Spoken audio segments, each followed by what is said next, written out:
Religion and politics are never strange bedfellows, particularly in India, where they enjoy a marriage of convenience. In the latest example of such a live-in partnership between religion and politics, an archbishop in Kerala, Joseph Pamplany, has unilaterally announced that if the BJP can raise natural rubber prices to 300 rupees a kilogram, the BJP will get an MP in Kerala.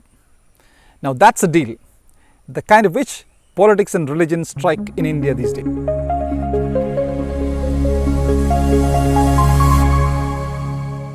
Modern day religious leaders mean business, so they can take some business lessons. 1. Market forces, not the BJP, decide commodity prices. If wishes were horses, bishops would make rubber prices gallop. If high commodity prices would earn more MPs and the BJP could raise commodity prices as it desired, it would much rather raise the prices of onions, wheat, rice and sugarcane and earn many more MPs across Maharashtra, Punjab, Bihar and Bengal, rather than raise the price of rubber to win a single MP in Kerala. Unless of course the BJP considers one MP in Kerala more valuable than many MPs across different states, which isn't the case. It's the market forces, not the BJP, that primarily drive commodity prices. In other words, demand and supply forces. Then there are several other factors like cost of production, labor availability, innovation, technology, international prices, currency fluctuations, and some more like international agreements like the WTO and ASEAN agreements, which actually deny a magical wand to any political party in any single country to influence prices. Yes, the bishop has a point in drawing the government's attention to market intervention.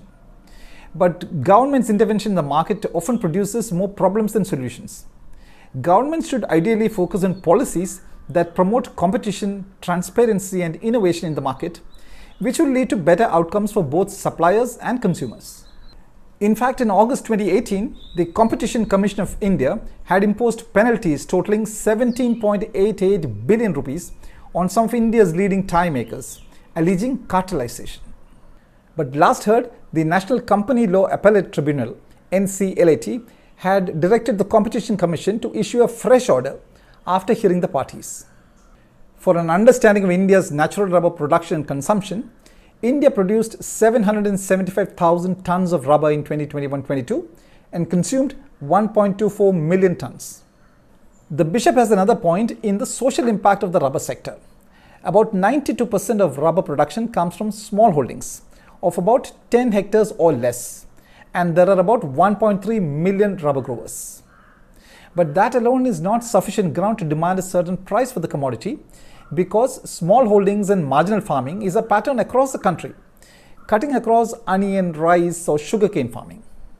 2. Never talk like one owns other people's choices.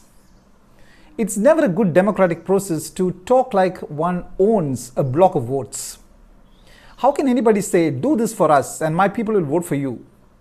You just don't appropriate other people's choices, whether rubber, sugar or any other, and certainly not votes.